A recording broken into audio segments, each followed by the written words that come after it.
அடுத்த என்னோட செஷனை நான் ஸ்டார்ட் பண்ணிடுறேன். அதுக்கப்புறம் மறுபடியும் நீங்க இந்த செஷன்ல இருந்த கேள்வியும் கேட்கலாம், அதையும் சேர்த்து கேட்கலாம். இப்போ சமீபத்துல வந்து பாத்தீங்கன்னா நான் வந்து திரைப்படம் பார்த்தேன். தாய் கிழவி அப்படிங்கிற திரைப்படத்தை வெள்ளிக்கிழமை மதியம் போய் பார்த்தேன். ஸோ ஆண்டர்பனரா இருக்கிறது அது ஒரு வசதி. சனிக்கிழமை ஞாயிற்றுக்கிழமை போகணும்னு அவசியம் கிடையாது, வார நாட்கள்லையும் போகலாம். இப்போ வார நாட்கள்ல நான் அது ஒரு 3 மணி ஷோ வந்து போகும்போது பாத்தீங்கன்னா அரங்கு நிறைந்து இருந்தது. அந்த படம் வந்து கிட்டத்தட்ட 25 நாட்கள் ஆயிடுச்சுன்னு நினைக்கிறேன். ராதிகா அவர்கள் நடித்த படம். பெண்கள் வந்து பெரும் அளவில் வந்திருந்தாங்க. பெண்கள் தான் அதிகமாக இருந்தாங்க. திரைப்படம் அப்படின்னாலே அது ஆண்களுக்கானது. ஆண்கள் ஒரு 90% இருப்பார்கள், பெண்கள் அஹ், ஒரு 10% இருப்பாங்க அப்படிங்கறத நம்ம வந்து பார்த்துட்டு வர்ற ட்ரெண்டு. ஆனா இந்த படத்துக்கு வந்து பாத்தீங்கன்னா பெண்கள் 90% இருந்தாங்க, ஆண்கள் வந்து 10% தான் இருந்தாங்க அப்படின்னு சொல்லலாம். திரைப்படமும் பெண்களை முன்வைத்து பெண்களுடைய நிதி சுதந்திரத்தை பத்தி வந்து பேசுது. கட்டாயம் எல்லாரும் பார்க்க வேண்டிய படம். ஆனா நீதித்துறையில நாங்க இருப்பதால், ஆர்எக்ஸ்டி இருப்பதால், அந்த திரைப்படத்துல காட்டின விஷயம் வந்து கொஞ்சம் சிக்கல் இருந்தது அப்படின்னு சொல்லலாம். நாங்க எங்க கிளைண்ட் கிட்டயும் அந்த சிக்கலை தீர்க்கறதுக்காக தான் தொடர்ந்து பேசிட்டு வரோம். இதுல எத்தனை பேர் திரைப்படத்தை பார்த்துட்டீங்க அப்படின்னு சொல்லுங்க, உங்களால ஈஸியா கனெக்ட் பண்ண முடியும். இல்லைன்னா மத்தவங்களுக்கு நான் ஒரு சின்ன பிரீஃப் மட்டும் சொல்றேன். நீங்க பார்த்திருந்தீங்கன்னா ஒரு எஸ்ன்னு போட்டீங்கன்னா ஓகே, உங்களால இமிடியேட்டா கனெக்ட் பண்ண முடியும். ஓ, கண்டிப்பா போய் பாருங்க மேடம். எஸ், ராம் சுந்தர் பார்த்துட்டாரு, வெரி குட். என்ன, நான் எஸ்ன்னு சொன்னவங்க நீங்க பார்த்திருந்தீங்க அப்படின்னா, நான் ஏதாவது பிரீஃப் தப்பா சொன்னேன்னா நீங்க அதை கொஞ்சம் கரெக்ட் பண்ணலாம். நிறைய பேர் பார்க்காம இருக்கீங்க. ஓகே, ஸோ அந்த திரைப்படம் என்ன அப்படின்னா, ராதிகா அவர்கள் தான் அதுல வந்து லீட் கேரக்டர் பண்ணியிருக்காங்க. அதுல அவங்க பேரே வந்து பவுனுத்தாய். ஸோ அவங்க வந்து சிறுக சிறுக சொத்துக்கள் சேர்க்கிறாங்க. ராதிகாவுக்கு வந்து அந்த திரைப்படத்தில், பவுனுத்தாய்க்கு வந்து அந்த திரைப்படத்தில் 4 பிள்ளைகள், ஒரு மகள், 3 மகன்கள். ஸோ மகன்கள் வந்து பாத்தீங்கன்னா ஒருத்தர் வந்து ஆட்டோ தொழில் பண்றாரு. இன்னொருத்தர் வந்து சவுண்ட் வைப்பாங்கல்ல, அந்த மியூசிக்ஸ் எல்லாம் போடுவாங்க கிராமப்புறங்கள்ல, அது வந்து வச்சிருக்காரு. சிங்கப்புலி அவர்கள் பண்ணியிருக்காரு. அதன் பிறகு வந்து பாத்தீங்கன்னா 3வது மகன் வந்து பூ விற்கிறாரு. ஸோ 3 மகன்களும் கஷ்டப்படுறாங்க. அவங்களுடைய பெண்ணும் வந்து கணவரை விட்டு அம்மாவுடன், பவுனுத்தாயுடன் வந்து இருக்கிறாங்க. இப்போ இதுதான் அவங்களுடைய குடும்ப சூழல். ராதிகா அவர்களுடைய கணவர் இறந்தவுடன் மகன்கள் வந்து சொத்தை பிரித்து கொடுங்க அப்படின்னு சொல்லி கேட்கறாங்க. அதுல வந்து அவர்களுக்குள் உறவு சிக்கல் வருது. மகன்கள் வந்து போயிடுறாங்க. இந்த மாதிரி அம்மாவுடன் பேசுவதே கிடையாது. அத அதுக்கப்புறம் 3 வருடம் கழித்து ராதிகா அவர்களுக்கு ஒரு உடல்நிலை சிக்கல் வரும்போது மகன்கள் வராங்க. இறுதி காரியம் அந்த மாதிரியான விஷயத்துக்கு வராங்க. அப்போ வந்து என்ன ஆகுதுன்னு பாத்தீங்க அப்படின்னா, ஒரு கேரக்டர் வந்து இந்த மாதிரி பவுனுத்தாய் கொஞ்சம் கொஞ்சமாக பணம் சேர்த்து ஒரு 160 பவுன் சவரன், 160 சவரன் வந்து போன வாரம் தான் எங்க கடையில இருந்து எடுத்துட்டு போனாங்க அப்படின்னு சொல்லிட்டு நம்ம இளவரசு ஐயா பண்ணியிருந்தாங்க கேரக்டர் அப்படின்னு சொல்லிட்டு போயிடுறாங்க. அதுக்கப்புறம் என்ன ஆயிடுது, அது வரைக்கும் தன்னுடைய சொந்த தாய் இறப்பு இறக்க வேண்டும் நினைச்சவங்க, அந்த ஊரே வந்து அவங்க இறக்கணும்னு நினைச்சிட்டு தான் உட்கார்ந்துட்டு இருக்காங்க. ஏன்னா அவங்க வந்து கடன் கொடுத்து கடன் வாங்குற தொழில இருக்கிறாங்க, கைமாத்து வாங்குற தொழில இருக்காங்க. பிளஸ் மகன்களும் செத்தா போதும். இது வந்து நடைமுறையில நாங்க ஆர்எக்ஸ்டி கிளைண்ட் கிட்ட பாக்குற விஷயம். சொந்த குடும்பத்திலே இப்படி இருக்காங்க. இன்னும் சொல்ல போனால் ஒரு கிளைண்ட் என்னோட சொத்தை வேற எங்கேயாவது நான் எழுதி வச்சிடணும், என் பிள்ளைகளுக்கு போகக்கூடாது, எனக்கு உயில் எழுதுவதற்கு உடனடியாக வேலை பாருங்க அப்படின்னு சொல்லி அழுத்தம் கொடுக்குறாங்க. ₹1 கூட தங்களோட பிள்ளைக்கு போகக்கூடாதுங்கிற ஒரு வெறியில இருக்காரு, வெஞ்சன்ஸ்ல இருக்காங்க. இந்த மாதிரி கேரக்டர் எல்லாம் பார்த்துட்டு வரோம், அதை தனியா வச்சிடலாம். சோ இந்த மாதிரி உறவுக்குள் ஆஹ் பிரச்சனைகள் இருக்கும் அப்படின்னு நான் மட்டும் மேலோட்டமா சொல்லிடுறேன். ஏன்னா அது நம்ம ரொம்ப ஆஃப் டாபிக் போயிடக்கூடாது அப்படிங்கிறதுக்காக. அந்த படத்துல வந்து பிள்ளைகள் வந்து ஆரம்பத்துல தன்னோட தாய் வந்து இறக்கணும்னு நினைக்கிறாங்க. அதுக்கப்புறம் இந்த விஷயம் தெரிந்ததுக்கு அப்புறம், தங்க நகை இருக்குன்னு தெரிஞ்சதுக்கு அப்புறம், தங்க கையில இருக்கிற பணத்தை எல்லாம் போட்டு அந்த அம்மாவை காப்பாத்தணும்னு நினைக்கிறாங்க. அதுக்கப்புறம் தான் ஆஸ்பத்திரிக்கு எல்லாம் கூட்டிட்டு போறாங்க. ஒரு 3 நாளைக்கு அப்புறம் தான் ஆஸ்பத்திரிக்கு கூட்டிட்டு போயிட்டு அவங்கள பிழைக்க வைக்கிறாங்க. இதெல்லாம் செய்ததுக்கு பிறகு அந்த இளவரசு என்பவர் வந்து சொல்லிட்டு போனது வந்து ஒரு பொய் அப்படின்னு தெரிய வருது. பையங்க எல்லாமே பணத்தை வந்து காலி பண்ணிடுறாங்க. கடைசியில கிளைமேக்ஸ்ல வருது. கிளைமேக்ஸ்ல வரும்போது உண்மையாகவே அவங்க கிட்ட ஒரு பணம் இருந்திருக்கு, அதை ஒரு இடத்துல மறைச்சு வச்சிருக்காங்க. இப்போ இதுல இருக்கிற சிக்கல் என்ன பாத்தீங்கன்னா, அந்த மறைச்சு வச்சுக்கிட்டு தன்னுடைய மகளையும் மருமகளையும் கூப்பிட்டு இதெல்லாம் உங்களுக்காக தான் நான் சேர்த்து வச்சேன் அப்படின்னு சொல்லி எடுத்து கொடுக்குறாங்க. ஒரு சுபமா முடிக்கிறாங்க. நிதி சுதந்திரம் எவ்வளவு முக்கியம், பெண்களுக்கு முக்கியம் அப்படிங்கிறத ஒரு கருத்தாக அந்த படத்துல வைக்கிறாங்க. அந்த வகையில அந்த கருத்தை நம்ம ஏற்றுக்கொள்ள வேண்டும், படத்தை வரவேற்க வேண்டும். படம் வந்து ராதிகா நடித்தது அப்படிங்கும்போது அது ஒரு பெண்கள் சார்ந்த படமா இருக்குன்னு பாத்தீங்கன்னா, ராதிகா வருவதே ஒரு 20 நிமிடம் தான். படத்துலயும் வந்து அந்த ஒரு தவறை செய்திருக்காங்க. முழுக்க முழுக்க இது ஒரு காமெடி படம் தான். குடும்பத்துடன் பார்க்க வேண்டிய படம் தான்.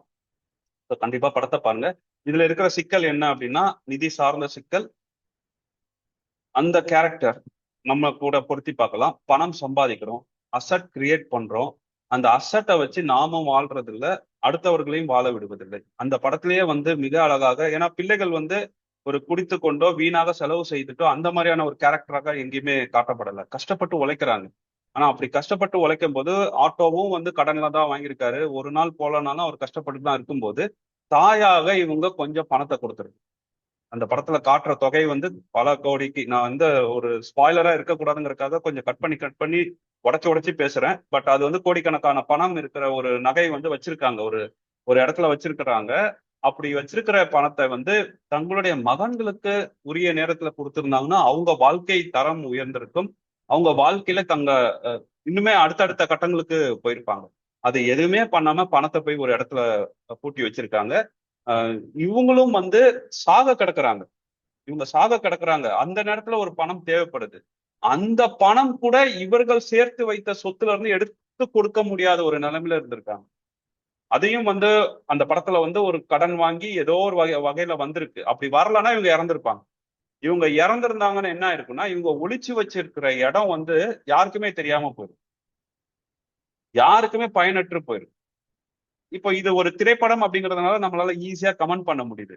ஆனா நம்ம ஒவ்வொருவரும் நம்ம லைஃப்ல இதைத்தான் பண்ணிட்டு இருக்கோம். இதை தப்பதான் பண்ணிட்டு இருக்கோம்.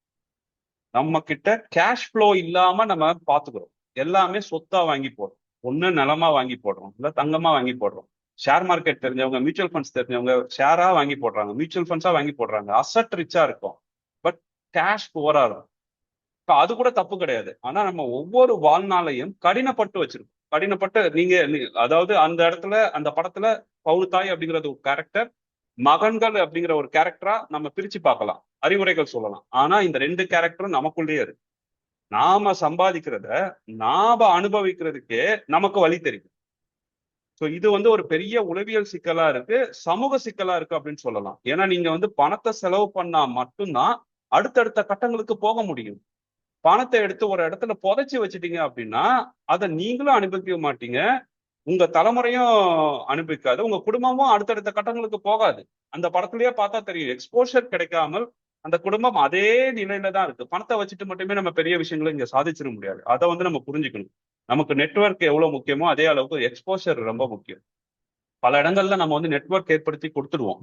ஆனா அந்த நெட்வொர்க்கை எப்படி பயன்படுத்தணுங்கிற எக்ஸ்போஷர் தெரியாம எல்லாருமே வந்து வெளியேறி போயிடுவாங்க. கிளாசிக் எக்ஸாம்பிள், நம்ம தொழில் தொடங்கும் குழுல பலரும் ஆர்வமாக இணைறாங்க. ஆனா அவங்க வந்து சில பேர் வந்து ஒவ்வொரு கட்டமா வெளியேறி போயிடுவாங்க. ஆனா இங்க எவ்வளவு வாய்ப்பு கிடைக்குது அப்படிங்கிறது வாய்ப்பு பெற்றவர்களுக்கு தெரியும். தொழில்களை இங்க உருவாக்குறோம். அப்போ இந்த இடத்தை எப்படி பயன்படுத்திக்கணும் அப்படிங்கிற எக்ஸ்போஷர் தெரியல. இப்ப இந்த எக்ஸ்போஷர்லாம் கிடைக்கணும்னா அது எப்படி கிடைக்கணும்னா நம்ம நம்ம கையில இருக்கிற பணத்தின் மூலமாக தான் அந்த எக்ஸ்போஷர் கிடைக்கும். ஆனா பணத்தை எந்த விதத்திலையும் நம்ம செலவு பண்ணிடக்கூடாது அப்படிங்கிறதுல தமிழர்கள் வந்து ரொம்ப உறுதியா இருக்கு. இந்த தப்பை வந்து பண்ணக்கூடாது. இந்த பவுனுத்தாய் பண்ண தப்பை வந்து பண்ணக்கூடாது அப்படிங்கிறத அந்த திரைப்படத்தின் வழியாக நான் வந்து கடத்தணும். ஏன்னா இதை தான் நாங்க பண்ணிட்டு இருக்கோம் தொழிலாவே. ஆர்எக்ஸ்டி வந்து நாங்க எங்கேயுமே வந்து உங்களுக்கு ரிட்டர்ன்ஸ் அதிகமா எடுத்து கொடுப்போம் கமிட் பண்றதே இல்லை. நாங்க கமிட் பண்றது ஒன்னே ஒண்ணுதான், பணம் அப்படிங்கிறது உங்க சிந்தனையில வராத மாதிரி நாங்க உங்களுக்கு ஒரு ஸ்ட்ராட்டஜி போட்டு கொடுப்போம். அது பணம் சம்பாதிச்சிங்கன்னா எங்க ஸ்பெண்ட் பண்ணணும்னு அது ஏற்கனவே நம்ம போட்டு முடிவு பண்ணிருப்போம், எங்க இன்வெஸ்ட் பண்ணணும் அப்படிங்கறது முடிவு பண்ணிருப்போம். ஸோ உங்களுக்கு ஒரு 10 லட்ச ரூபா வருதுன்னா அது ஆட்டோமேட்டிக்கா அதோட அலோகேஷன்ஸுக்கு போயிடும். நீங்க உட்காந்து தலையை பிடிச்சிக்கவே தேவையில்லை. இப்போ இந்த ஸ்ட்ராட்டஜி நாங்க பண்றதுக்கு காரணம் என்னன்னா, அப்பதான் உங்களோட கிரியேட்டிவிட்டி இன்க்ரீஸ் ஆகும்.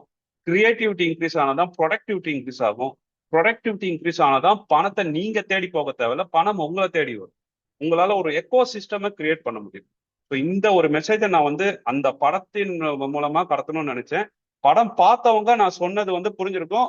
இதை வச்சு நீங்க ஒத்துக்கிறீங்களான்னு கொஞ்சம் சொல்லுங்களேன். நான் சொன்ன மாதிரி அந்த பணத்தை அவங்க பிள்ளைகளுக்கு கொடுத்துருக்கலாமா? அந்த படத்தை மட்டும் பேசுங்க. பினான்சியல் கான்செப்ட் நான் பேசுகிறேன். Ram Sundar sir and Ramani sir, இப்போ நான் சொன்னதுக்கு அப்புறம் அந்த படத்தை நீங்க பாக்குற விதத்தை மட்டும் கொஞ்சம் பகிர்ந்துக்கோங்க. எஸ் சார், நீங்கள் சொன்னது கரெக்டு தான். பட் ஒரு சின்ன இது என்னன்னா, அவங்க அம்மா ஏன் கொடுக்காம இருந்திருப்பாங்கன்னா, மைட் பி அந்த பிஹேவியரல் இஷ்யூஸ் முன்னாடியே கொடுத்துருந்தா அவங்க பசங்க அதையும் வேஸ்ட் பண்ணியிருக்கலாம்னு நினச்சிருக்கலாம். ஸோ அதனால ரைட் டைம்ல பண்ணியிருக்கலாம் அப்படின்றது என்னோட வியூ. பட் நீங்கள் சொன்னது கரெக்டு தான். Thank you thank you. Thank you. Ramani sir, நீங்க ஏதாவது கமெண்ட் பண்ணணுமா?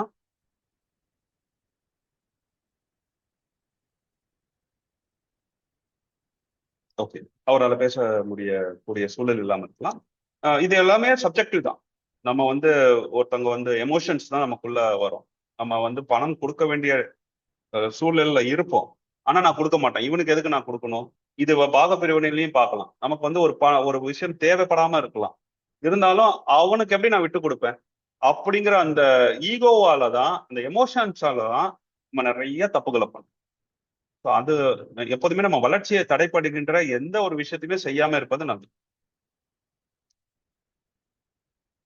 வேற ஏதாவது கேள்விகள் இருக்கா? இது சார்ந்த வேற கேள்விகள்? நம்ம அத்திக் சொன்ன விஷயங்கள், ஆமா, எல்லாமே வந்து பொதுமைப்படுத்த முடியாது, not in all families. But unfortunately நாங்க இந்த நிதித்துறையில இருப்பதால் எனக்கு வந்து நான் கேட்கிற விஷயங்கள், பார்க்கின்ற விஷயங்கள் ரொம்ப எனக்கு ஒரு மன உளைச்சல்களை சமீபத்துல ஏற்படுத்துது அப்படின்னு சொல்லலாம். But not in all families. அது அது அது ஏற்றுக்கொள்ளப்பட வேண்டிய விஷயம். அதே மாதிரி உயில்கள் எழுதணும், செட்டில்மெண்ட் எழுதணும், அந்த விஷயத்துலயும் நாங்க இப்போ கான்சென்ட்ரேட் பண்ண ஆரம்பிச்சிருக்கிறோம். ஏன்னா டேர்ம் இன்சூரன்ஸ் எப்படி வந்து இன்னைக்கே எடுக்கணும்னு சொல்றோமோ, அதே மாதிரி இந்த மாதிரியான உயில்களை இன்னைக்கே எழுதணும் அப்படிங்கிற ஒரு கான்செப்ட் நான் போன வாரம் தெரிஞ்சுக்கிட்டேன். அதையும் நம்ம இனிமே பேச தொடங்குவோம். வேற கேள்விகள், கிளாரிபிகேஷன்ஸ்? நமக்கு இன்னும் ஒரு 7 நிமிடம் இருக்கு. சார், கேள்வின்றதை விட ஒரு அப்சர்வேஷன் என்னன்னா, இந்த பணத்தை செலவு பண்ணாம இருக்கிறது, சேர்த்து சேர்த்து வைக்கிறது, இதுக்கான ஒரே ஒரு ரீசன் என்னன்னு நான் பார்க்கறேன் அப்படின்னா, ஃபியூச்சருக்கு தேவைப்படும். நாளைக்கு திடீர்னு எதுனாச்சுன்னா என்ன பண்றது, பஃபர் ஸ்டாக் வேணும். இந்த ஒரு மென்டாலிட்டி தான் எனக்கு தெரிஞ்சு influencing all the decisions. Yes yes, அது என்ன அப்படின்னா, நம்ம எல்லாருமே வந்து we are moving from a smaller economy to bigger economy. ம். ஸ்மாலர் எக்கனாமிக்னா 1980s 90sலாம் யார்கிட்டயும் பெரிய பணம் கிடையாது. இப்ப நம்ம கிட்ட பணம் வந்துடுச்சு.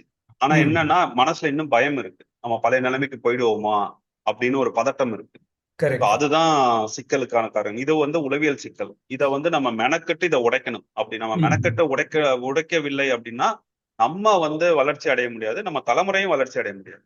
பணம் மட்டுமே வச்சிருப்போம், அந்த பணத்தை வச்சு ஒரு பிரதம இருக்கு. புரியுது, புரியுதுங்க சார்.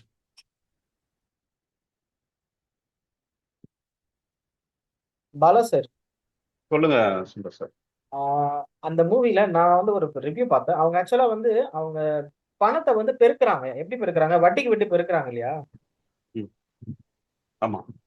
சோ அவங்க பணத்தை வச்சு பணம் பண்றாங்கல்ல. அவங்க சேர்த்து வைக்கிறாங்க அப்படிங்கிறது ஒரு விஷயம் இருந்தாலும் கொடுக்காம, அது அவங்க ஷேர் பண்ணியிருக்கணும்.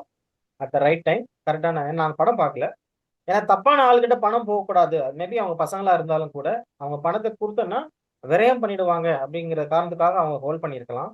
ரெண்டாவது, அவங்க பணத்தை வந்து எதை வித்து சம்பாதிச்சாலும் அந்த பணத்தை அவங்க பெருக்குறாங்க. பணத்தையும் பெருக்குறாங்க இல்லையா? சோ அது வந்து நம்ம அவங்க கிட்ட இருந்து கத்துக்கணும் இல்லையா? ஏன்னா ஊர்ல ஆமா எல்லாம் அப்படிதான் நடக்கும் ஆக்சுவலா. ஆமா, அது 3 ரியலி விஷயம் நான் இதுல சொல்லிடுறேன். அவங்க பணத்தை பெருக்கிறது வந்து எல்லா பணத்தையும் பெருக்கல, எல்லா பணத்தையும் இதுல, ஏன்னா அந்த கோடிக்கணக்கான இது இருக்கு, இவங்க கொடுக்குற கடன் கம்மியா தான். அது ஒரு பாயிண்ட். ரெண்டாவது வந்து தப்பானவங்களுக்கு போயிடும்னு சொல்றோம் தெரியுமா, என்னைக்கா ஒரு நாள் போய் தானே ஆகணும். ஓகே. So, அதையும் புரிஞ்சுக்கணும். ஆக்சுவலா இந்த படத்தோட இது பாத்தீங்கன்னா கிட்டத்தட்ட யாருக்குமே போகாத மாதிரி ஒரு சூழ்நிலை போகுது. அதனாலதான் நம்ம பதட்டத்தோட பேச வேண்டியதா இருக்கு. ஓகே. ஓகே. மூணாவது வந்து என்னன்னா, இது வந்து அந்த திரைப்படத்தோட நம்ம ஒப்பிட வேணாம், நமக்குள்ளேயே நம்ம கேள்விகள் கேட்டுக்கணும். அப்படி கேட்கும் போது நம்ம மனசை என்ன சொல்லும் அப்படின்னா, இல்ல யாருக்கும் கொடுக்காத, பத்திரப்படுத்தி வை. இது திரைப்படத்துக்குள்ள நடக்கிற பிரச்சனை கிடையாது, நம்ம ஓகே. உளவியலுக்குள்ள நடக்கிற. இதை நம்ம ஓகே. சேர்த்து வச்சிடணும், நம்ம பாதுகாத்து வச்சிடணும். ஏன்னா நாளைக்கு என்ன வேணா நடக்கும், என் பிள்ளைக்கு ஒன்றும் தெரியாது, நம்ம கையில இப்ப கொடுத்துட்டோம்னா அவன் எங்க போய் அழிச்சிருவான் அப்படிங்கிறது நம்ம மைண்டுக்குள்ள ஓடிக்கிட்டே இருக்கும். இதுதான் வந்து நம்ம குடும்பத்திலேயே வந்து உளவியல் சிக்கலால் சண்டை நடக்கிறதுக்கு காரணம். இந்த இந்த மூவி வந்து அந்த மாதிரி ஒரு மனநிலையை கிரியேட் பண்ணிடும் சொல்றீங்க. பணத்தை வந்து யாருக்கும் கொடுக்காதீங்க, சேர்த்து வச்சுக்கோங்க கையில. இது ஆக்சுவலா அந்த மூவி யாருக்கு எதுவும் கிரியேட் பண்ணாது, எனக்கு உள்ளுக்குள்ள இருக்கிறதுனால என்னால இதெல்லாம் இவ்வளவு பெருசா பேச முடியும். ஓகே. ஆனா நீங்க அதை மூவியா பார்க்கும்போது உங்களுக்கு பெருசா எதுவும் தோணாது. வாவ், ஹாப்பி, எல்லாரும் சந்தோஷமா இருக்காங்க, இப்ப பணம் நிறைய கிடைச்சிருச்சு ஓகே. அப்படின்னு தான் தோணும் எல்லாருக்கும். அவ்வளவு அந்த அளவுக்கு உள்ள ஒரு தாட் ப்ராசஸ் கிரியேட் பண்ணாது. ஓ. மேபி சாதாரணமா பணத்தை எங்க பார்க்கும்போது பணத்தை ரைட்டான ஒரு இடத்துல வச்சிருந்தாங்க அப்படின்னு தெரிஞ்சதுன்னா மேபி அந்த இடம் கரெக்டான இடமா இருக்கு அப்படின்னு தெரிஞ்சதுன்னா ஆமா அதை எக்ஸ்போஸ் அதுவும் பண்ணியிருந்தாங்கன்னா மேபி நல்லா இருந்திருக்கும்னு நினைக்கிறேன். அதுவும் படத்துல அந்த சிக்கலும் இருக்கு. நம்ம குடும்பத்துல நாம எங்க பணம் வச்சிருக்கோம் அப்படிங்கறத எழுதி வைக்கணும். பிளஸ் ஒவ்வொன்றுத்துக்கும் ஒவ்வொரு சொத்துக்கும் நம்ம நாமினி போட்டு வைக்கணும். இதுவே ஒரு அதுவும் பாடமா பண்ணணும். நம்ம எடுத்துக்கணும். படத்துல வந்து அதை எதுவுமே பண்ணல, பணம் எங்க பண்ணணும். வச்சிருக்காங்கன்னே சொல்லல, எவ்வளவு வச்சிருக்காங்கன்னு சொல்லல. Okay okay. So இதுவும் ஒரு பாடம். ஆனா நம்ம மாதிரி ஆளுங்க நாம என்ன நினைக்கிறோம்னா அவங்க நம்ம நினைக்கிற மாதிரி பாதுகாப்பான ஒரு முதலீடுகளை அந்த பணம் வளர இடத்துல அவங்க வச்சிருந்தாங்க அப்படின்னு காமிச்சிருந்தாங்கன்னா அது ஒரு அவேர்னஸ் கிரியேட் பண்ண மாதிரி ஆயிருக்கும்னு நினைக்கிறேன் நானு. எஸ் எஸ் எஸ் திரைப்படம் வைஸ் இட்ஸ் வெரி குட். எல்லாருமே போய் பாருங்க, மகிழ்ச்சியா வெளியே வருவீங்க.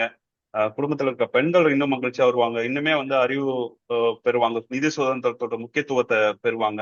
ஸோ கண்டிப்பா போய் படத்தை பாருங்க. நான் கொடுக்குற இன்சைட்ஸ் எல்லாம் வந்து அவுட் ஆஃப் த சிலபஸ், அதை நம்ம படத்தோட அப்படியே பொருத்தி பார்க்க கூடாது, அது நமக்குள்ள பொருத்தி பார்க்கணும். நீங்க இந்த ஆனா மாதிரி தப்புகள்லாம் பண்றீங்களான்னு பார்த்துட்டு அதை கரெக்ட் பண்ணிக்கணும். நான் புரிஞ்சுக்க நோக்கி நீங்க சொன்னதை வச்சு படத்தை பாக்குற பெண்கள் வந்து நாம இந்த மாதிரி கஷ்டப்படக்கூடாதுன்னா இந்த மாதிரி பணத்தை எங்கேயும் கொடுக்காம நம்ம சேர்த்து வச்சுக்கணும் அப்படின்ற மாதிரி அந்த தகவலை கடத்துமோ. இருக்கலாம் இருக்கலாம். அது வந்து சுயமா முன்னேறுங்க அப்படிங்கறத சொல்லுது படம். வேகமா ஒரு முன்னேறுங்க சொன்னா ஓகே, பணத்தை வந்து யாரும் கொடுக்காம சேமிச்சு வச்சுக்கோங்க யாருக்கும் தெரியாம அந்த மாதிரி கடத்துச்சுன்னா செலவு பண்ண மாட்டாங்க இல்லையா? ஆமா, ஆமா. அது கொஞ்சம் கொஞ்சமா வரும். அனுஷா மேடம், நீங்க ரைஸ் பண்ணிருக்கீங்க, சொல்லுங்க. ஏன் சார் வணக்கம். ஆக்சுவலா இப்போ நான் அனுஷியா. இப்போ பாலாசிங் சார் சொன்ன பெர்ஸ்பெக்டிவ் ஒன்று, இன்னும் 3 பேர் பேசணும் இல்லையா? எல்லாமே பெர்ஸ்பெக்டிவ் தான் சார். வேர்டு சொன்னாங்க, சப்ஜெக்டிவ்னு சொன்னாங்க. ஸோ எல்லாத்துலேயுமே எல்லாமே இருக்கு. நீங்க நம்ம இவ்வளோ நேரம் வந்து தாய்க்கல்வி பெர்ஸ்பெக்டிவ்லேயே பேசிட்டு இருக்கோம். நீங்க அந்த பசங்க பெர்ஸ்பெக்டிவ், பசங்களும் நம்ம தானே. நம்ம அந்த பசங்க நல்ல பசங்களை வந்து அம்மாவை கரெக்டாக யூஸ் பண்ணி கரெக்டாக அதை டெவலப் பண்ணிக்கலாம்ல. இப்போ அம்மா கொடுக்கலையன்ற பெர்ஸ்பெக்டிவ் மட்டும் தான் பேசணும். அந்த படத்துல இருக்க எல்லா கேரக்டரும் நம்ம தானே. நம்ம தாய்க்கல்வி பெர்ஸ்பெக்டிவ் விட்டுட்டு அந்த இடத்துல பையனா நீங்களும் நானும் யோசிச்சு பார்ப்போமே. அப்ப நம்ம என்ன பண்ணணும், அந்த இடத்த பிஹேவியர், இன்னும் சார் சொன்னீங்க, பிஹேவியரால அந்த பசங்க கொடுக்கல தாய்க்கல்வி. அப்ப அந்த பையன் அந்த இடத்துல என்ன பண்ணிக்கணும், நம்ம அந்த பையனா இருந்தா பிஹேவியர் கரெக்டா வச்சு பணத்தை தானே வாங்கி வைக்கணும். ஸோ எல்லா நீங்க எல்லாம் சொன்ன பெர்ஸ்பெக்டிவும் அக்செப்டடு. சார் சொன்ன எல்லாமே சப்ஜெக்டிவ். ஸோ நம்ம இதுதான் எடுத்துக்காம நமக்கு வேணுங்கிறது நல்லதை மட்டும் எடுத்துப்போம். அதுல நமக்கு இன்னொன்னு ஒரு பாயிண்ட் சொல்லிடுறேன். இன்னைக்கு இன்சூரன்ஸ் கம்பெனி அதை தானே பண்ணுது. இன்னைக்கு இன்சூரன்ஸ் கம்பெனி நம்ம பேர்ல ஒரு லோனை போட்டு நாமினியை போட்டு உனக்கு ஹெல்த்துக்கு முன்னெல்லாம் இது நடக்கல, இன்னைக்கு அதை தானே பண்றாங்க. ஸோ எண்ட் ஆஃப் தி டே பணத்தை நம்ம அந்த சுச்சுவேஷன்ல தான் வாழ்ந்துட்டு இருக்கோம். அதை எப்படி பயன்படுத்திக்கலாமோ பயன்படுத்திக்கணும், அவ்வளவுதான் முடியும் நம்மளால இந்த செஞ்சுரியில நமக்கு ரிசோர்சஸ்ல அப்படி பாக்குறேன். ஸோ நம்ம டேக் இட் இருக்குதுல நமக்கு எது எல்லாத்தையுமே பெஸ்ட்டை மட்டும் எடுத்துப்போம். தேவையானது எடுத்துட்டு அதை டிஸ்கஸ் பண்ணிட்டோம்னா அது பெஸ்ட், எல்லாருக்குமே யூஸ் பண்ணிக்கலாம். தேங்க்யூ. Okay, thank you madam. சரி, எண்ட் ஆஃப் த டே நம்ம வந்து எப்போதுமே கேஷ் ஃப்ளோவை வந்து என்ஷூர் பண்ணிடணும். அது மட்டும் ஒரு சப்ஜெக்டா எடுத்துக்கோம். நம்ம மேபி நீங்க படம்லாம் எல்லாரும் பார்த்துட்டீங்க அப்படின்னா நெக்ஸ்ட் வீக் கூட ஒரு 10 மினிட்ஸ் இதோட டாபிக் பேசு. நான் பழைய ஓல்டு பர்சன்ஸ் பார்த்துருக்கேன். சொந்த வீடு இருக்கும் சென்னையில, நான் சென்னையில இருக்கிறேன். சொந்த வீடு இருக்கும், நல்ல ரெண்டல் இன்கம் ஆகும். அந்த ரெண்டல் இன்கம் அவங்க வீட்டு பெண்கள் கையில போகும். அந்த அங்கிளோ அந்த ஏஜ் 60 பிளஸ் 55 பிளஸ் எல்லாம் கையில வந்து அந்த பெட்ரோலுக்கு, பைக்குக்கு பெட்ரோலுக்கு கேஷ் இல்லாம வீட்டுல கேட்கறத பார்த்துருக்கேன். லைவா நிறைய பேர் பார்த்துருக்கேன். ஸோ கேஷ் ஃப்ளோன்றது அதுதான் நீங்க சொல்றது. லிக்விட் கேஷ் கூட இல்லாம நிறைய பேசிக்கான ஃபண்டமெண்டல்ஸ் கூட இல்லாம வந்து இருக்காங்க பீப்புள், நிறைய பேர்.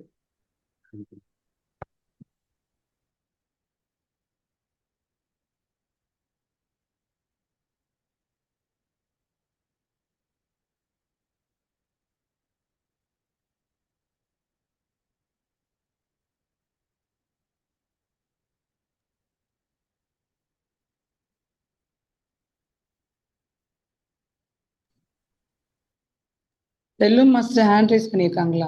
ஆமா, பாலசிங் சார். வணக்கம் சார், சொல்லுங்க. ஐயா வணக்கம். என் பேர் செல்வன்.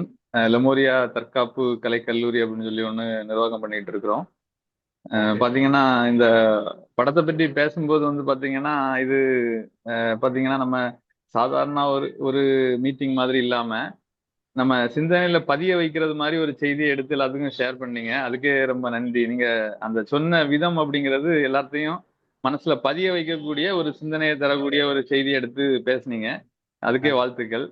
அப்புறம் அந்த படத்துல வந்து பாத்தீங்கன்னா நிறைய கோணங்கள்ல நம்ம யோசிக்கலாம், சரிங்களா? அது பாத்தீங்கன்னா அந்த டைரக்டர் சொல்ல வந்த விஷயம் வந்து பாத்தீங்கன்னா அந்த ராதிகா அப்படிங்கிற அந்த கேரக்டர் வந்து எதுவுமே இல்லாம வந்து இவ்வளவு தூரம் நான் எல்லாம் உண்டு பண்ணிருக்கிறேன், பெண்களுக்கு சுதந்திரம் மட்டும் கிடைச்சா போதும், பெண்களால இவ்வளவு சாதிக்க முடியும். நீங்க வந்து காசுக்கு பின்னாடி ஓடாதீங்க, அதாவது பணம் பணம்னு சொல்லிக்கிட்டு இந்த மாதிரி பண்ணாதீங்க, உழைக்கிறதுக்கு முன்னுக்கு எடுங்க அப்படிங்கிறது தான் அதை உயர்த்தி சொன்னதாட்டு நான் நினைக்கிறேன். மற்றபடி வந்து பாத்தீங்கன்னா நீங்க சொன்ன அந்த அந்த சிந்தனையோட எனக்கும் நிறைய ஒத்து போகும். எப்படின்னு கேட்டா, நானும் வந்து பாத்தீங்கன்னா சேர்த்து வச்சு செத்து போறதை பற்றி யோசிக்கவே மாட்டேன். அதை நான் அடிக்கடி எனக்கு மாணவர்கள்ட்ட கூட சொல்லுவேன். பாத்தீங்கன்னா எனக்கு பையன் இருக்கிறான் அப்படின்னு சொன்னா, நான் அவனை ஒரு 18 வயசு வரைக்கும் நல்ல ஒரு திறமசாலியா வளர்த்து விடுறதுக்கு என்னெல்லாம் வேணுமோ அதெல்லாம் செய்வேன். அதுக்கப்புறம் அவனே சம்பாதிச்சு அவனே செலவழிக்கக்கூடிய ஒரு தன்மை வரணும் அவனுக்கு. நான் மட்டும் புத்திசாலி, ஒரு 7 தலைமுறைக்கு சேர்த்து வச்சுக்குவேன், ஆனா என் பையன் முட்டாள் அப்படிங்கிற ஒரு கான்செப்ட்ல நான் வந்து வளர்க்க மாட்டேன். அவனும் அவனுக்கு தேவையான விஷயங்கள்லாம் சம்பாதிச்சுக்கணும் அப்படிங்கிறத சொல்லி கொடுப்பேன் அப்படின்னு சொல்லிக்கிட்டு பேசுவேன். அந்த மாதிரி உண்டான ஒரு தத்துவத்துல எனக்கு நீங்க இப்ப பேசின விஷயம் அதுல ரிலேட் ஆச்சு, அதை சொல்லணும்னு நினைச்சேன். அப்புறம் இன்னும் வந்து பாத்தீங்கன்னா நம்ம ஒரு சேர்த்து வைக்காம ஒரு தொழில் பண்ணணும், ஒரு இன்வெஸ்ட்மெண்ட் பண்ணணும், அதுல வந்து நமக்கு ஒரு ஒரு சர்க்கிள் ரொட்டேஷன் வந்து இருந்துட்டே இருக்கணும், ஒரு வருமானம் வந்து அப்படியே ரெகுலரா இருக்கணும் அப்படிங்கிற அந்த ஒரு ரீதியை சொல்றீங்க. ஓகே, எனக்கு நல்லா பிடிச்சிருந்தது. உங்க சிந்தனைக்கு பாராட்டுகள். நன்றி நன்றி சார். நீங்க ஃபர்ஸ்ட் டைம் வரீங்கன்னு நினைக்கிறேன். ஆமாங்க ஆமாங்க. Very good. உங்களை பத்தி கொஞ்சம் சொல்லிடுங்க. நான் பேசுறது கேக்குதுங்களா? கேக்குது, நல்லா கேக்குது. ஓகே, எனக்கு ஒரு ஃபோன் வந்துட்டு டிஸ்டர்ப் பண்ணிட்டு தான் கேட்டேன். ஓகே, எனக்கு பேர் வந்து செல்வன். ஊர் வந்து சொந்த ஊர் கன்னியாகுமரி. தாப்பாவில் வந்து நிறைய குழுவில் இணைஞ்சு பயணிச்சிருக்கிறேன். சின்ன சின்ன நிகழ்வுகள்லாம் நிறைய கலந்துருக்கிறேன். ஒரு 3 வருஷமா தாப்பாவும் எனக்கு தெரியும். பாத்தீங்கன்னா இப்ப சென்னைக்கு புதுசு. நான் வந்து ஒரு 3 மாசம் தான் ஆச்சு. 3 மாசம் கம்ப்ளீட் ஆகி 4வது மாசம் போய்கிட்டு இருக்குது. அப்புறம் வந்து பாத்தீங்க அப்படின்னு சொன்னா, நம்ம தற்காப்பு கலை சார்ந்த ஒரு துறையில நிறைய விஷயங்கள் பண்ணிட்டு இருக்கிறோம். தற்காப்பு கலை சார்ந்த துறை அப்படின்னு சொல்லும்போது வந்து பாத்தீங்கன்னா அடிமுறை, சிலம்பம், வர்மம், வைத்தியம், இந்த மாதிரிப்பட்ட விஷயங்கள். இதுல நாங்க முக்கியமா செய்யக்கூடிய ஒரு 4 விஷயம் அப்படின்னு சொன்னா, அந்த கலையை கத்துக் கொடுக்கறது. அடிமுறை, சிரமம், வர்மம், வைத்திய கலையை கத்துக் கொடுக்கறது. அப்புறம் இந்த கலை சார்ந்த பொருட்களை சேல்ஸ் பண்றது. அப்புறம் இதை ஒரு வடிவமாக்கி நிறைய மேடை நிகழ்ச்சி பண்றது. அதுக்கடுத்தால வந்து பாத்தீங்கன்னா வைத்தியம் பண்றது.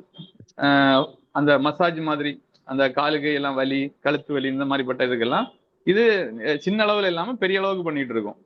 கிட்டத்தட்ட 27 நாடுகள்ல நெட்வொர்க் வச்சிருக்கோம். ஒரு 5 ஏக்கர் இடம் வாங்கி இதுக்கு ஒரு இன்ஸ்டியூட் மாதிரி இது பண்ணி தஞ்சை பல்கலைக்கழகத்துல வந்து அப்ரூவ்டு வாங்கி அதை முறையா பாடத்திட்டமா இது பண்ணிட்டு இருக்கோம். ஒரு 80 பேர் இதுக்கு முழுசா வேலை பார்த்துட்டு இருக்கோம். ஒரு டீம் ஆர்கனைசேஷனா, நான் ப்ராஃபிட்டபிள் ட்ரஸ்ட். நீங்க என்னவா இருக்கீங்க இதுல நான் ஒரு நிர்வாகி இயக்குனராட்டம் இருக்கிறேன். நிறுவனர் நான் தான். என் கூட சேர்ந்து ஒரு 10 பேர் இது பண்ணிட்டு இருக்காங்க. ஓகே, சோ 80 நாடுகள்ல கிளை பரப்பி பண்ணிட்டு இருக்கீங்க? இல்லைங்க. ஒரு 27 நாடுகள்ல கிளை பரப்பி இருக்கிறோம். 6 நாடுகள்ல பதிவு பண்ணிருக்கிறோம். ஒரு 80 பேர் வேலை பார்த்துட்டு இருக்கோம். 80 பேர் ஸ்டாஃப் இருக்காங்க. பெரிய நிறுவனம் தான். ஆமா, ஒரு நான் ப்ராஃபிட்டபிள் ஆர்கனைசேஷன். அப்படி எப்படி வருமானம் வரும் உங்களுக்கு? இது வருமானம் அப்படின்னு சொல்றதோட இவங்க வந்து செல்வன் மாஸ்டர்னு சொல்லிட்டு நாகர்கோவில் சேர்ந்தவங்க. சென்னையில 1 இயரா ஆதம்பக்கத்துல பிரான்ச் இருக்கு. இவங்களுக்கு 2 பிரான்ச், பிசிக்கல் பிரான்ச் இருக்கு. நாகர்கோவில் தான் ஹெட் ஆபீஸ். அங்க தாய்க்கலம்னு ஒரு அமைப்பு இருக்காங்க. சிலம்பம், அடிமுறை பத்தியான கிளாஸ் ஆன்லைன்லயும் நடக்குது, ஆஃப்லைன்லயும் நடக்குது. சென்னையில ஒரு 10 இடங்கள்ல நடக்குது. ஆதம்பாக்கம், டி நகர், அந்த மாதிரி 10 இடங்கள் நடக்குது ஆஃப்லைன்ல. அங்க நிறைய மாஸ்டர்ஸ் ஒர்க் பண்றாங்க. அதுல அங்க இருக்கவங்களும் அந்த பேசிட்டு இருக்காங்களா, அவங்களும் சிலம்பம் மாஸ்டர் தான், ராஜசேகர்னு. ஸோ ஆஃப்லைன்ல நடக்குது, ஆன்லைன்ல பல கண்ட்ரிகள்ல நடக்குது. ஸோ இவங்க எல்லாமே சாலரி எம்ப்ளாய்ஸ் தான் ஒர்க் பண்றாங்க. இது அதோட நிறுவனர் இவங்க தான், செல்வன் இவங்க தான். Very good. இப்போ நம்ம திரைப்படத்தை பத்தி பேசிட்டு இருக்கிறதுனால, இந்த மாமன்னன் படத்துல வந்து ஒரு கேரக்டர் வந்து ப்ரொஜெக்ட் பண்ணிருப்பாங்க. அவரை பத்தி கொஞ்சம் சொல்லிடுங்க சார். இந்த வாத்தியார் பத்தி. ஆமா, அதை பத்தி சொல்லிடுங்க, மக்களுக்கு போய் சார். இப்போ மாமன் படத்துல அந்த இவரு உதயநிதி ஸ்டாலின் நடிச்ச படம் தானே? ஆமா, அந்த இவரு கரெக்ட், கலரி செல்வராஜன் அவருக்கு பேரு. ஆக்சுவலி அவரு எனக்கு நல்லா நெருக்கம். எப்படின்னா, இதுக்கு முன்னுக்கு பட்டாசுன்னு ஒரு படம் வந்தது இல்ல, அதுலயும் அவரு ஒரு நல்ல ரோல் பண்ணியிருந்தாரு. அந்த அந்த அந்த கலை ரீதியா வந்து பாத்தீங்கன்னா அந்த ஒரு 10 காணம் ஆசான்களுக்கு பேர் சொல்லுவாங்க. அப்புறம் கலையில ஒரு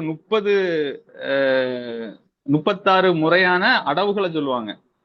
சுவடு, வாழ்வீச்சு, கைவீச்சு, கைப்போரு, மல்லு, எடுத்தறி, குஸ்தி, காட்டாங்குஸ்தி இப்படிலாம் சொல்லுவாங்க அந்த இதுல. அந்த இதெல்லாம் எழுதி கொடுத்தது நான் வெரி அந்த குட். அந்த ஓகே படத்துல ஓகே அந்த படத்துல வந்து நிகழ்த்தினதுக்கு. Okay nice. அதையும் தாண்டி வந்து பாத்தீங்கன்னா அந்த படத்துல நிறைய முக்கியமான ரோல்லாம் நான் பண்ணிருக்கக்கூடிய ஒரு வாய்ப்பு கிடைச்சது. முக்கியமான, அதாவது ஸ்கிரீன்ல இல்ல, ஸ்கிரீனுக்கு பின்னாடி. அப்போ வேற ஒரு இதுல பிஸியா இருந்ததுனால அது பண்ண முடியாம போயிட்டது. அப்புறம் அந்த கலரி செல்வராஜ்னு சொல்லக்கூடிய மாஸ்டர் வந்து சொந்த ஊர் வந்து பாத்தீங்கன்னா அவருக்கு ராஜபாளையம். Very good. ஓகே. ஆனா ஒரு 30 வருஷத்துக்கு மேல எங்க ஊர்ல தான் இருக்கிறாரு, கன்னியாகுமரி மாவட்டத்துல தான் இருக்கிறாரு, பறைக்கங்கால் அப்படின்னு சொல்லி ஒரு இடத்துல. இப்போ சொந்தமா வீடெல்லாம் அங்கதான் போட்டிருக்கிறாரு. அவரு பாத்தீங்கன்னா அந்த கலைய சினிமாவில் எடுத்துட்டு வந்ததுல மிகப்பெரிய ஒரு முக்கியமான இடம் அவருக்கு உண்டு. கட்டத்துல இந்த ஃபீல்டுக்குள்ள ஒரு 30க்கு மேல போட்டிகள் வந்து அவருக்கு கூட நடத்துறதுக்கும் நிறைய இடங்களுக்கு பயணிக்கிறதுக்கும் எங்களுக்கு ஒரு வாய்ப்பு கிடைச்சது. இந்த கலையை எப்படி வந்து ஒரு மக்கள்கிட்ட கொண்டு சேர்க்கணும், இதுல எப்படி காசு வாங்கணும் அப்படிங்கறதெல்லாம் சொல்லி தந்தது அவருதான். Very good. நீங்க வந்து உங்க துறையை பத்தி ஒரு நாள் வந்து பிரசன்டேஷன் பண்ணுங்க. இப்போ எதுக்கு வந்து இவங்களை பத்தி நம்ம எக்ஸ்பிளைன் பண்ண சொன்னோம் அப்படின்னா, நமக்கு வந்து பாத்தீங்கன்னா எவ்வளவு பெரிய ஆளுமைகள் வந்து நம்ம கூட இருக்காங்க அப்படின்னு தெரிஞ்சுக்கலாம். அது வந்து நமக்கு பெருமை அப்படிங்கிறத தாண்டி நாமளும் அந்த மாதிரி ஆளுமையாக எளிமையாக ஆகலாம் அப்படிங்கிற கருத்தை தான் நம்ம விதைச்சுட்டே வரணும். கண்டிப்பா. அது ரொம்ப ரொம்ப முக்கியமானது. ஏன்னா சமீபத்துல போன வாரம் வந்து நான் ஒருத்தர்கிட்ட வந்து சில பேர் அறிமுகப்படுத்தும் போது என்ன சொன்னாரு அப்படின்னா, இவ்வளவு பெரிய ஆட்கள்லாம் இருக்காங்க, நான் வந்து ப்ரிப்பேர்ட் ஆயிட்டு வரேன் அப்படின்னு சொன்னாரு. நமக்கு அந்த எண்ணமே வரக்கூடாது. நம்மளை விட யாருமே வந்து பெரிய ஆள் கிடையாது, நம்மளை விட யாருமே கீழே கிடையாது அப்படிங்கிற ஒரு கருத்தை நம்ம முன் வச்சிட்டோம் அப்படின்னா எல்லா செயல்களையும் நம்மளால செய்ய முடியும் அப்படிங்கிறத மட்டும் நம்ம மனசுல வாங்கிக்கலாம். பெரிய சாதனைகளை நம்ம வந்து செய்வோம். நமக்கு நேரம் வந்து தாண்டிடுச்சு. நம்ம அடுத்த வாரம் இதே நேரத்துல சந்திப்போம். அனைவருக்கும் நன்றி. கலந்து கொண்ட அனைவருக்கும் நன்றி. Thank you all. நன்றி. மகிழ்ச்சி. நன்றி. மகிழ்ச்சி. Thank you sir. On count of 5. 1 2 3 4 5. Thank you.